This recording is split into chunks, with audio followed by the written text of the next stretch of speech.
ವಿಜಯಪುರ ನಗರವು ಇತ್ತೀಚಿನ ದಿನಗಳಲ್ಲಿ ತನ್ನ ಧಾರ್ಮಿಕ ಕ್ರಿಯಾಕಲಾಪಗಳ ಮೂಲಕ ವಿಶಿಷ್ಟವಾಗಿ ಗುರುತಿಸಲ್ಪಡುವ ಆಕರ್ಷಕ ಧಾರ್ಮಿಕ ಕೇಂದ್ರಗಳಲ್ಲಿ ಉದಯಿಸುತ್ತಿರುವ ನಗರಗಳಲ್ಲಿ ವಿಜಯಪುರ ನಗರವು ಇತ್ತೀಚಿನ ದಿನಗಳಲ್ಲಿ ತನ್ನ ಧಾರ್ಮಿಕ ಕ್ರಿಯಾಕಲಾಪಗಳ ಮೂಲಕ ವಿಶಿಷ್ಟವಾಗಿ ಗುರುತಿಸಲ್ಪಡುವ ಆಕರ್ಷಕ ಧಾರ್ಮಿಕ ಕೇಂದ್ರಗಳಲ್ಲಿ ಉದಯಿಸುತ್ತಿರುವ ನಗರಗಳಲ್ಲಿ ಒಂದಾಗಿದೆ.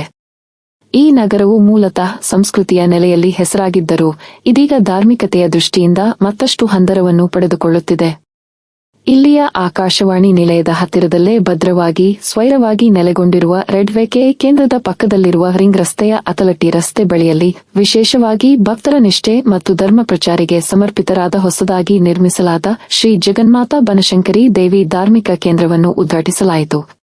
ಈ ಪ್ರಸಿದ್ಧ ಕೇಂದ್ರದ ಸ್ಥಾಪನೆಯೊಂದಿಗೆ ವಿಜಯಪುರವು ಮತ್ತೊಂದು ಪ್ರಮುಖ ಧಾರ್ಮಿಕ ಕೇಂದ್ರವಾಗಲು ಯಾವುದಾದರೂ ಅಶೇಷವಾಗುವ ನಿರೀಕ್ಷೆಯಲ್ಲಿದೆ.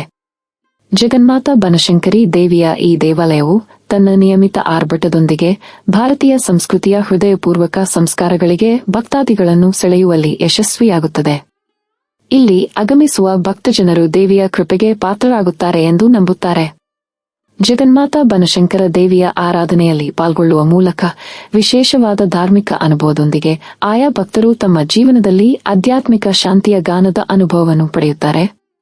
ಈ ನೂತನ ಬೆಳವಣಿಗೆಗಳನ್ನು ಮತ್ತಷ್ಟು ಅಂಶಗಳೊಂದಿಗೆ ಹತ್ತಿರದಿಂದ ಅರ್ಥೈಸಲು ಆಕರ್ಷಕ ಮತ್ತು ವಿವರಣೆಪೂರ್ಣ ಸುದ್ದಿಗಳನ್ನು ಹರಳಯ್ಯ ನ್ಯೂಸ್ನಲ್ಲಿ ವೀಕ್ಷಿಸಿ. ಇದರಿಂದ ನೀವು ಹೆಚ್ಚು ಸಂಪೂರ್ಣ ಮಾಹಿತಿಯನ್ನು ಪಡೆಯಬಹುದು. ಇದಲ್ಲದೆ ಇದೇ ಸಂದರ್ಭದಲ್ಲಿ ಒದಗಿಸಿ ಆಧ್ಯಾತ್ಮಿಕ ಯಾತ್ರೆಗೆ ಇನ್ನಷ್ಟು ಬೆಳಕನ್ನಿಟ್ಟು ಫಲವನ್ನು ಪಡೆಯಬಹುದು.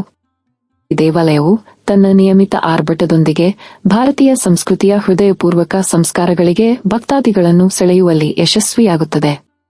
ಇಲ್ಲಿ ಆಗಮಿಸುವ ಭಕ್ತಜನರು ದೇವಿಯ ಕೃಪೆಗೆ ಪಾತ್ರರಾಗುತ್ತಾರೆ ಎಂದು ನಂಬುತ್ತಾರೆ. ಜಗನ್ಮಾತಾ ಬನಶಂಕರ ದೇವಿಯ ಆರಾಧನೆಯಲ್ಲಿ ಪಾಲ್ಗೊಳ್ಳುವ ಮೂಲಕ ವಿಶೇಷವಾದ ಧಾರ್ಮಿಕ ಅನುಭವದೊಂದಿಗೆ ಆಯಾ ಭಕ್ತರು ತಮ್ಮ ಜೀವನದಲ್ಲಿ ಆಧ್ಯಾತ್ಮಿಕ ಶಾಂತಿಯ ಗಾನದ ಅನುಭವವನ್ನು ಪಡೆಯುತ್ತಾರೆ.